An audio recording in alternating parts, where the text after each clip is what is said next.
Thank you. Your Excellency, the African Union Chair and President of the Islamic Republic of Mauritania, Highnesses, Majesties, and Excellencies, Heads of State and Government, Dr. Akina Deshina, President of the African Development Bank, Dr. Ajay Banga, President of the World Bank, Dr. Rajiv Shah, Rockefeller Foundation, Mr. Mukhtar Babayev, President of the COP29, Madam Amina Mohamed, Deputy Secretary General of the United Nations and Chair of the UN Sustainable Development Group, heads of multilateral institutions here present, honorable ministers here present, members of the diplomatic corps, members of the press, distinguished guests, ladies and gentlemen. M3.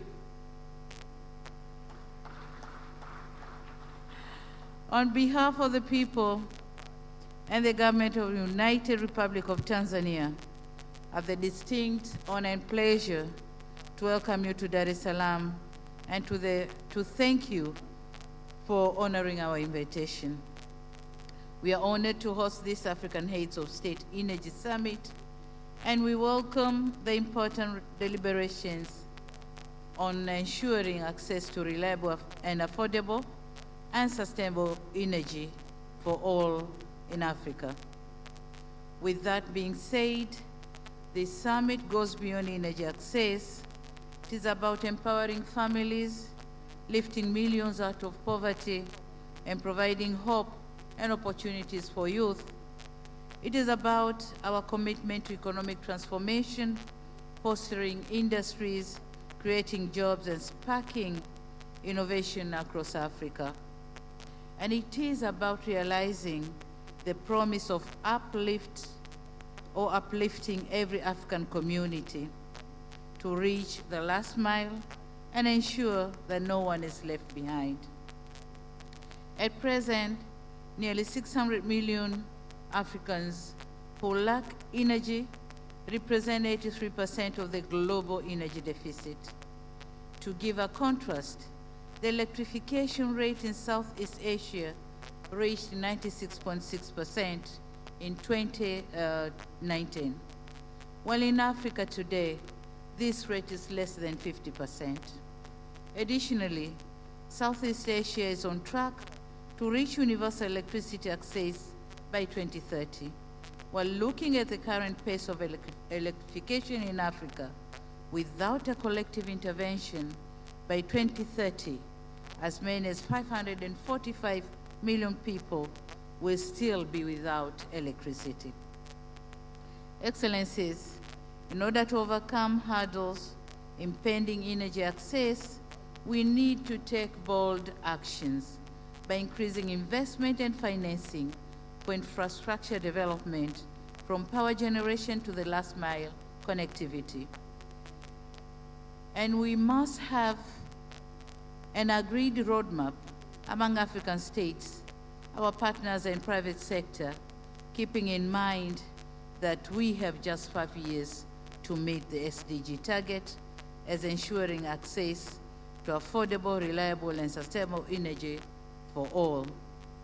This gathering is a platform to consolidate commitments, announce new partnerships, and drive momentum towards the 2030 goal. Together with the private sector, development partners, financial institutions, and civil society, we can bridge the energy gap through actionable energy compacts. At this summit, we also hope to get endorsement for the Dar es Salaam Energy Declaration to guide our efforts. It is for this reason that I salute Presidents Adesina of the African Development Bank and Ajay Banga of the World Bank, the Rockefeller Foundation, and the allied partners for ensuring the successful convening of this important and historical summit.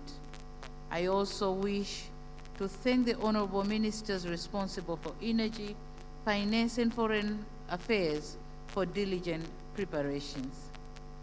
Excellencies, I'm aware that simultaneous interpretation is available in Swahili as well, and so allow me to proceed in my local language.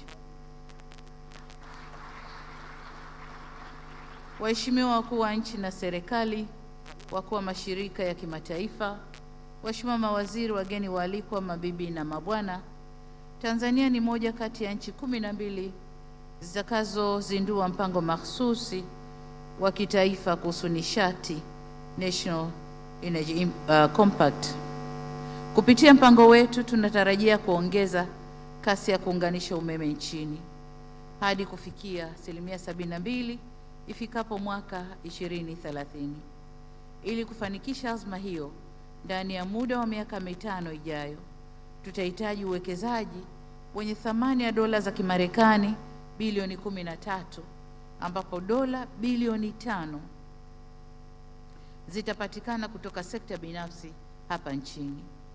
Kupitia mpango huu tumepanga kutekeleza mambo makubwa 4. La kwanza ni kuongeza uzalishaji wa umeme kutokana na nishati mchanganyiko, yani energy mix.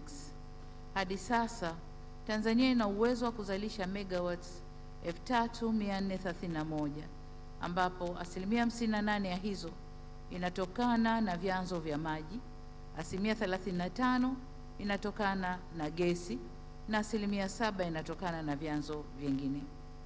Shabaha yetu ni kuongeza megawatts 2463 za nishati kutokana na nishati ya jua, gesi asilia, upepo, joto ardhi na vyanzo vingine ifikapo 2030. Jambo la pili, kijiografia Tanzania ni kiungo muhimu katika kuunganisha mtandao wa umeme kwa nchi za Mashariki na Kusini mwa Afrika, Eastern African Power Pool na Southern African Power Pool, na hivyo kuwezesha biashara ya umeme kutoka Afrika Kusini hadi Misri. Tayari tumekwishaunganisha miundombinu ya umeme na nchi za Burundi, Kenya na Rwanda, na sasa tunaendelea kuunganisha miundombinu ya umeme na nchi ya Zambia na Uganda. Kuwepo kwa miundombinu hiyo itawezesha biashara ya nishati kati ya nchi za Jumuiya ya Afrika Mashariki na nchi za SADC. Tanzania inayo nafasi ya kuuza umeme ikizingatiwa kuwa hadi mwezi Novemba 2024 mahitaji ya umeme nchini Tanzania yalikuwa megawatts 1888, wakati uzalishaji wetu ni megawatts 3431.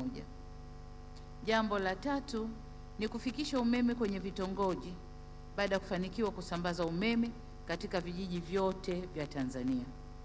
Mwelekeo wetu ni kuvifikia vitongoji vyote 64359. Hadi sasa tumeshavifikia vitongoji 32827 na kazi inaendelea katika vitongoji 20,000.